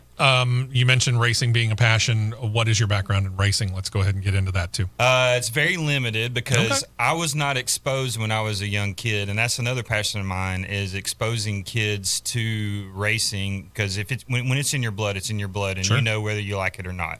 And so my first racing experience is Brian and I and some friends actually built a car for 24-hour lemons and raced at Barber. I love that series. Yeah, raced at Barber. Was it 2017, 2018? It was 2018. 2018. Okay. And that was my first ever race car racing experience, and I was terrible. The worst out of the six of us drivers. But I came home that weekend with it, and I walked in through the door. My wife took one look at my face and said, "You found your thing, didn't you?" And I said, "Babe, I sure did." And so we've tried to do as many lemons races as we can. We haven't been able to do very many so far. And I got better and better over the races, and got way better, improved a bunch. And but I was still really bad in the rain. And Sure. I went and found some cars that lapped me in the rain, and then asked them how they were so good. And the one common denominator is they all had dirt track experience from, I guess they're used to controlled slides. And so guess what? I got a dirt track car, very cheap, very low budget dirt track car, and went and started dirt track racing as well. And that made me way better on the road course. Okay, I can hear it right now. There's Matt Nicholson is on the phone. So Matt, I'm going to go ahead and I'm going to turn our microphones off so that they can hear you as you ask the question here, because in this Le Mans thing, you automatically have both Matt's and my attention. I'll say that right now. So Matt, go ahead. Well, I can say if you guys ever do another run and need another teammate, sign me up, because that's something I've always wanted to dive into and try. But We hear that a lot, and in the last couple of years, we haven't been able to race as much, but Michael's been able to finagle his way onto some other teams that he's met through the Lemon Series and stuff. With the car, the division you competed in, what was that in dirt? What was the question? What division were you running at when you were running dirt? Very low budget, hot shot, V6 front wheel drive. I got you there, because I was a late model competitor, ran in super and limited. So I definitely, if I got behind one of those wheels of one of those cars, I would not know what I was doing, because I'm so used to high horsepower. I could only strive to make it to the level you were at on the dirt. I got you. All right, you got anything else, Matt? Not right now. Okay. All right. So in this process, you got involved here, friendships through them, and it just whetted your appetite for racing. And now all of a sudden we've got Addie's Racers. You guys have been doing events at Barber now for how long? Since 2017. Obviously, we didn't do it the COVID year, but Sure. Since 2017, we've been doing racers. Okay. And I know that we've got a lot of drivers who, for example, go to Talladega Short Track or, other tracks that are nearby here. If they, as drivers, want to be involved in this to try and help you guys out to give even that many more rides to that many more kids, how would they get in touch with you? Well, unfortunately, we have met our capacity on the drivers part for this year, because this is the first year we're opening it up to the public.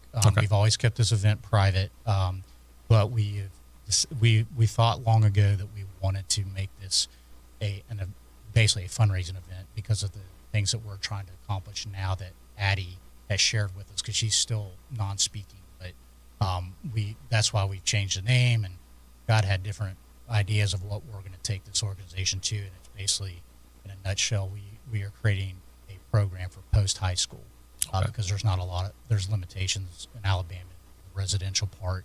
So we're working on residential. Well, one of the things that our board and our team have thought about, we're like, races would be such a unique fundraising event versus, gala golf, even though we do that too.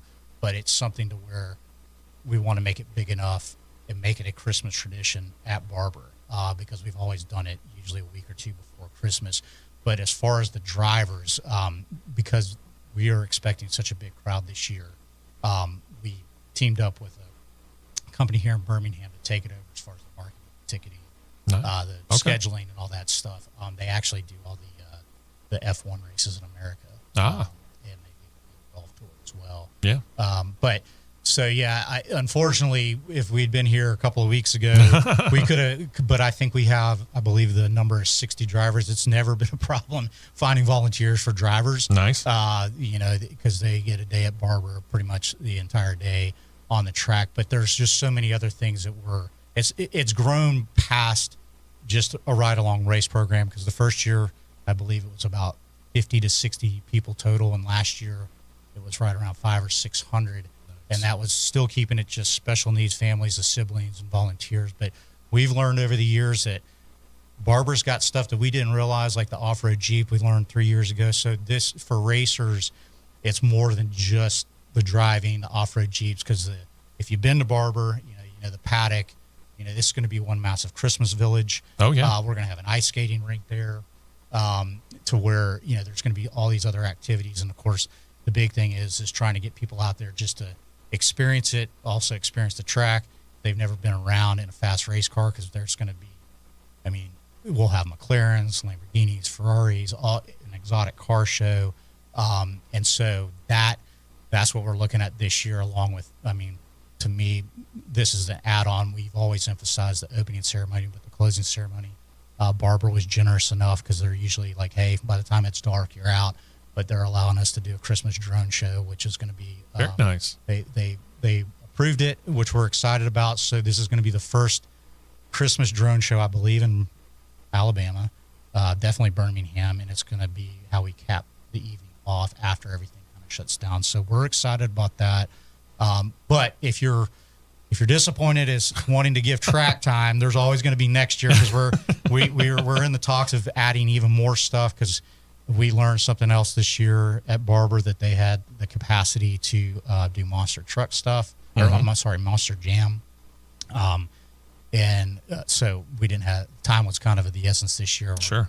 With it being open to the public, we can only, we want to grow slow but confident. Yeah. So. And in that way, I think you're doing it right, because there's a lot of organizations, whether they're not-profit or for-profit organizations, that tend to go out there and go, okay, we're all in, and they dive in with both feet, but they don't have that plan for how they're going to actually get back to the surface. Here, you're not diving in, you're wading in to make sure that this is going to be something that's going to go long-term. Sure. And that's very important. Brian Schubert from Addie's Army and Mike Dermal here along with us in studio, talking about this. And we're going to get into the specifics about what's going on at Barber's here in a moment. But you were talking about how when your daughter was first diagnosed, mm-hmm. and you were having a hard time coming across the basic infrastructure for those people that could help her, right, as far as her education, as far as her being able to learn. And I don't know how functional she is. I did notice that you said she's non-speaking. Correct. But otherwise, how quote-unquote functional is she? And I don't know if that's the proper word to use. Well, so to the average person that's, looking at her, they may not think she's in. But we had a big paradigm shift. It'll be 7 years ago this February. So it was actually the night before her 9th birthday. Chrissy and I had never known any of her thoughts, feelings, what she was thinking. One minute I could see her beating her brother in high score on whatever Nintendo. I call it Nintendo. I know it's something different today, but some game system, whatever game system. And I'm like, gosh, there's for her to shoot at something, score points, whatever. Like cognitively, there's something there. But then a minute later, it is what it is. I mean, this was our journey, and you know, she would break glass, eat it, or she would smear poop on the wall, and you're like, well, what's really going on in there? But you know, we had tried a therapy, and that's for another discussion. That was, it felt like therapy number 2000, and we had started in the fall of 17 with a therapist that still comes to our house, and it was something that we had heard about, but we had put off because we had tried other therapies. And literally the night before her 9th birthday, she started typing one letter at a time. She handwrites now. Sometimes, you know, she has explained to us that her autism is to where her body can't do what her brain's telling her. And so, like, she may get stuck of, like, if she's trying to write you a letter, she may hit S 100 times. But then, like, when autism isn't a barrier and she's free flowing, so to speak, I mean, she will write some of the most poetic stuff ever. And what she taught us, as far as, like, from an academic standpoint, she's a savant. Like, and, you know, she was 9 at the time when this all, like, we call it coming out of her shell. Like, it was a new child to us. And so, she, you know, she is completely functional other than speaking. Okay. But the thing that's great is like all those behaviors that we were dealing with, and it's still, you know, special needs in general is a moving target day to day. Sure. But her aggressions and her self-interest behavior, that all completely changed within 24 hours. Okay. And where I was going with that was over the course of time, again, at the beginning, hardly any infrastructure whatsoever to be able to get you help with her. That's right. Over the course of time from, we'll say in the past dozen years, how has that, your experience through Addie's Big Army, how has that changed? Because, you know, obviously it's brought attention to it. Sure. Something has to have happened. And I'm quite sure we've still got a very long way to go when it comes to that. Sure. But any improvement is some. Oh, yeah, absolutely. And I mean, and nowadays, I mean, not every therapy is covered by insurance still, but therapies we were trying back then, you know, they weren't covered. But like the school that she went to, that was out of pocket. So there's been improvements in that regard. And of course, there is still, you know, for someone like her who's 15, like there is a maturation no matter what of the brain.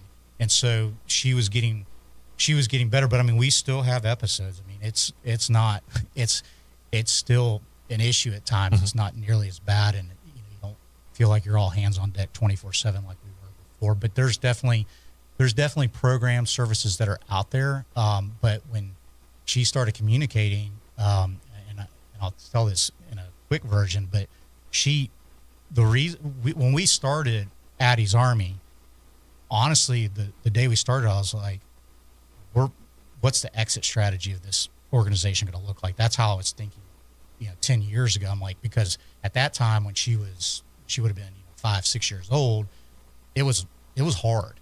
And we're like, and she's only going to get bigger and stronger, and she's going to be a teenager. So we probably need to shut this thing down and, you know, 10, 15 years, do our good deed and call it a day. But what she started communicating was, I want a place for my people. It's what she would always say. And she's like, I want a place of purpose. I want a place to where I can give back. I don't want to be considered a mission. I want to be the mission. And so we traveled from 2018 and looked at all these different places, Minnesota, Michigan, Tennessee, whatever, Chrissy and I, and we finally found a place that we absolutely like. We want to replicate this place, and it was right outside of Austin, Texas, and that's what we started. They're called Big in Georgetown, so we incorporated their logo, Big in our name. So we switched that over a couple of years ago. And so while Addie's in high school right now, Addie's Big Army started in February of 2023, and we have we call them citizens. We have 15 citizens. They come in Monday through Thursday, and they are doing purposeful work to where they're selling their goods, which will be at Addie's Racers. Like in our village, it'll be their fudge, their pies, earrings, candles, and it's top of the line stuff. And we're replicating that place. But that's why we were like, we need to take racers and fundraise for our Forever Coffee Shop and our bakery, because that's where these citizens will come in and have purposeful work every day. And then the long term will be residential. So this is now a journey to where it's going to live past us, because, you know, the biggest thing as a special needs parents that any special needs parents ask is like, who's going to take care of my son or daughter Sure. when I'm not here or physically can take care of her. But racers is, like I said, that's going to be, we hope, this is our first year, and we hope to keep growing it and making it a Christmas tradition in Birmingham. And, you know, it incorporates Christmas, which is one of my favorite holidays, and then racing and all that. Nothing wrong with that at all. And hopefully people will get to know us and want to support us and what we're trying to do, be it finding, you know, land or forever store. But, you know, if you can do it through racing, in my eyes, it's a good thing, because I mean, it's still passion. It's still passion, and just being out there. And the other thing I'll say too, that the racers that the first year is just a funny story that we knew all the parents that came. Mm-hmm. You know, now it's grown to where we don't know every parent or every child or every adult. But what we found is that, you know, these parents are like, my child's never going to get in the car. They're never going to get in the car. They're never going to enjoy this.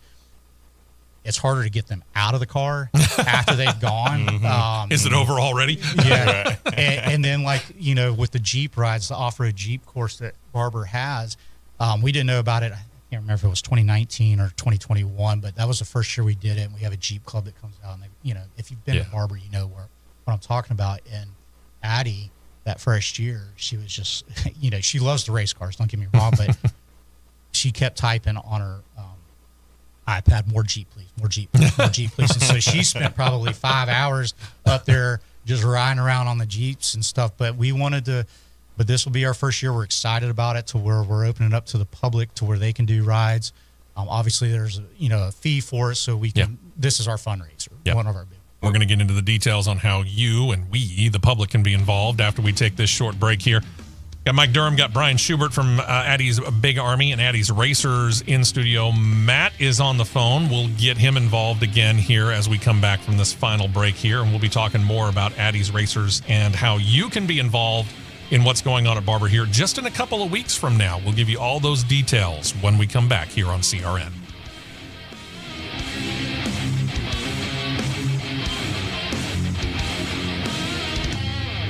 We will be right back with more on the Championship Racing Network.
go.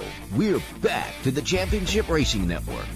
Back in here and in studio with a couple of members of Addie's Big Army. Been talking to them for about the past, 20 minutes or so about an upcoming event here. And we were kind of getting the background really on it from Brian Schubert and from Mike Durham. And Matt Nicholson, again, is on the phone. You guys got an event coming up at Barber. And this, as you mentioned, is the first time that you're going to have this wide open to the public. That's right. How involved? For example, if I go up there on this weekend, which 2 weeks from now, today, right? That's right, yep. How can I get involved? Yeah, if volunteer-wise, if you send an email to events@addiesbigarmy.org, so it's ADYS bigarmy.org. I know we're still taking some volunteers, but if you're wanting to just show up and support, there's a general admission ticket that gets you in. Kids 12 and under are free. Nice. And the day is yours as far as if you're wanting to shop all day at the Christmas Village, and where Addie's Big Army will have their stuff as far as what our citizens make on a day-to-day basis. But then, of course, the fun part is if you're wanting to add on for Jeep rides, the skid pad, because the Porsche School is going to be supplying their cars and their drivers for that part. And then, of course, as I said earlier, we'll be having heat races with all these drivers that have signed up, and will be various cars. Like I said, McLarens will be there, Ferraris, every type of exotic car you can think of. And, of course, we have our own it's an actual NASCAR. It's actually Talladega race ready. It's a Michael Waltrip old car that we got donated years ago. It was for the Busch Series, or I guess it was the Busch Series at the time. At that point in time, yeah. Yeah, at that time. So that's our car.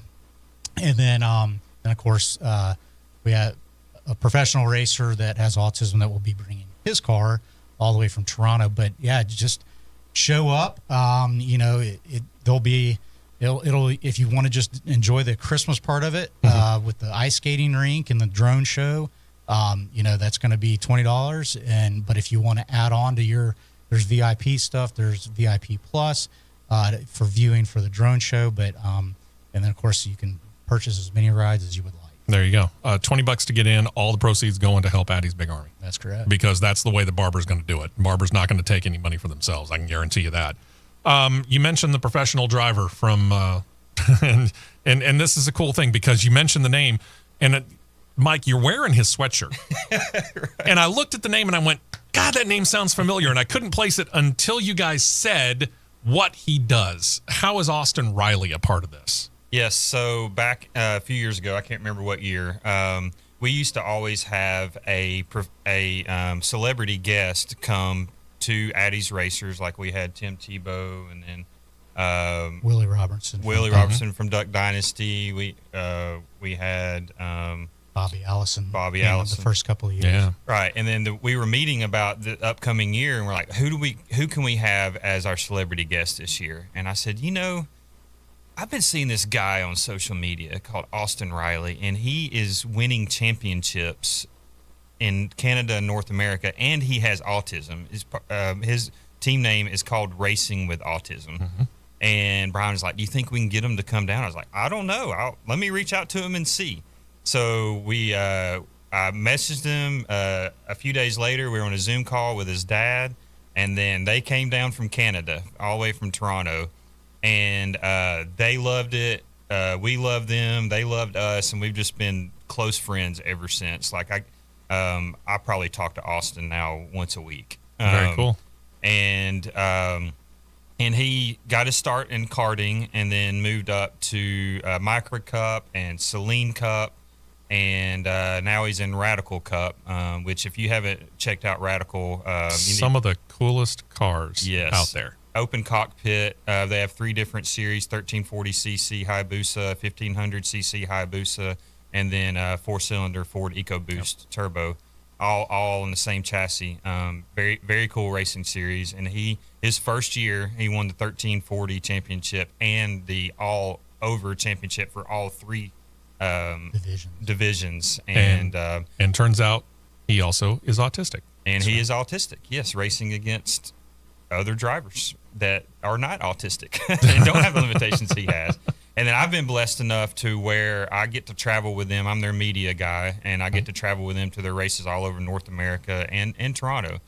So it's a support series for Indy. 4 of our 6 races are the same weekends as Indy, and then 2 of them are usually IMSA or some other series, support series, or some other series. And Brian, you were saying he's raced against some pretty good names that we have mentioned here on this show in the past, and he was torching them. He was torching Stroll and Latifi out of F1 back in the day, and it just comes down to, it's racing's a money game. Yes, it is. And it's unfortunate that some of the best drivers get left out, and Austin's had a harder time because some companies know it's a good story, but also it's like, okay, well, his interview skills may not be what they're looking for. Yeah, because you were mentioning the fact that you gotta, and when it comes to certain people, you have to hit upon the right subject material, and this is true of not necessarily autistic people too, because we were talking about this during the break. I've worked with people in radio that if you talked about anything other than politics or the University of Alabama football team, right, he was basically nonverbal.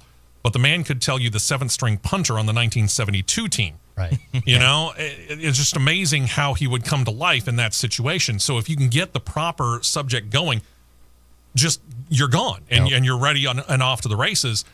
And there's a talent to that necessarily. And it's not that anybody on any major network covering racing couldn't learn it, but they're not used to it. Right. They can walk up to any driver at any time, start talking about anything. Unfortunately, if you walk up to Austin and you mention anything other than what you were dealing with on the track, maybe he's going to shut down. Yep. And we say all that. He will be bringing his car like he has the last, 4 or 5 years, and offering rides. And, of course, all the money for his rides are separate, because I tell people all the time, like, if you want a different type of ride and the full enchilada, you need to ride with Austin, and all the money that is, when people purchase the rides with Austin, all that will go to his racing endeavors for next year. Okay. So his is a little bit more, but like I said, I've raced late models, and it was a different experience. I can tell you that running with him. I had one of those strap-on helmets that had the open face, which was a really bad mistake because the strap was like going up, up my throat. I thought it was going to come off. And it was, I just remember it was towards the end of the day. And of course at 4:00, it's so hard to see. And of course there's other cars. He didn't miss a beat one bit, but by that time he was used to the track. He knew. Yeah. Well, he's won there, he's won at Barber. So, so he'll be bringing his car down. We're glad he's bringing his car down, because the first year that he came, he didn't bring his car down. He got a rental car from Atlanta, and I don't think they got fined, but the tires on that rental car, because he took it around Barber. I know the rental car was in Atlanta somewhere, but let's just say that it had no tires left. Yeah, there were no tires left, but he maybe only put like 80 miles on it or something. Yeah, because those things were smoking the at entire about 2.5 miles a point. Yeah, I got you. I understand. Yeah, he'll be out there giving rides, and he's a blast. So what are all the details here? 2 weeks from today, Saturday, the 21st. That's right. What time do you guys open up the gates to the public? We will open the gates up 8:00. Everything will start right at 8:30, and we will end at about 4:45, and then wait until dusk for the drone show. The drone which show will be at about 4:50. Yeah, well, yeah, right. It's gonna. The drone show will probably start at about 5:10, because we're gonna have hot chocolate out there and try to get people in the Christmas mood or whatever. And so there's gonna be a couple ceremonies of checks and stuff from Chick-fil-A, because Chick-fil-A Birmingham's presenting racers, and so we're going to do some things there. And then the drone show will start right at about, I would say, 5:10, and it's 15-20 minutes, and then that'll be the day. Okay. So, $20 to get in. $20 to get in, and 12 and under is free. 12 and under is free. Yep. As you're going around, you can shop, no cost. You can do all that kind of stuff, and just sit there and watch, just to be a part of it. If they want to go get rides, is there varying levels here, or if they want to go Jeep, is it a different price than if they want to go out on the track? Yes. So Jeep rides, I don't have it right. I think Jeep rides are $20 for the Jeep ride. It's either 20 or 25. I don't have it right in front of me, but and that can be single or up to, I believe, 3. The Porsche skid pad is $20. I know that a lot of those have been purchased, and of course we have openings still for the racetrack. For those are 130 or 200. 200 is the Austin, and then 130 for the other ones for 2 laps around the track. And those are starting to fill up for sure. But we will have, if we have openings, we'll have on-site purchase. If like all of a sudden you get there and you get FOMO and in the mood, and we still have those available, then you'll be able to purchase on-site too. Excellent.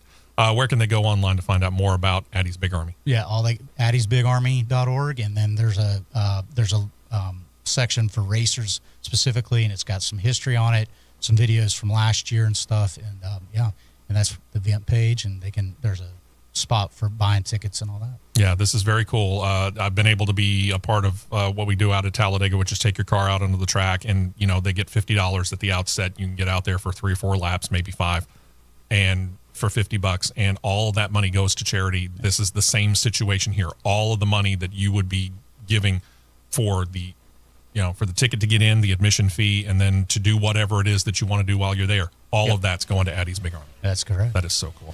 Yep. Brian Schubert, Mike Durham, appreciate you guys so much. Thank you, Steve. We appreciate We might have it.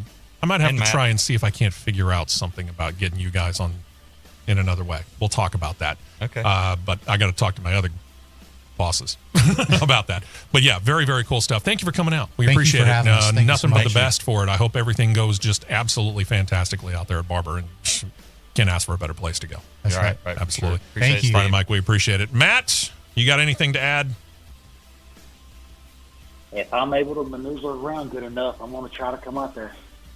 Love it. Appreciate it. Matt, take care of yourself in the meantime. Yes. We will keep an Feel eye better, on Buddy, you. I heard you're hurting. Yeah, he is. So we'll be updated here. I may be doing a podcast on Wednesday by myself.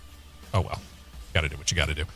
Don't forget about it. Cross Flags coming up on Wednesday on CRN Live on YouTube. We will have it posted as soon as we can. Y'all have a fantastic week, and we'll be back here with the big show next Saturday morning, as usual, 8 to 10 a.m. Hope you join us then. Have a great week. Try and stay warm, too. We'll talk to you then.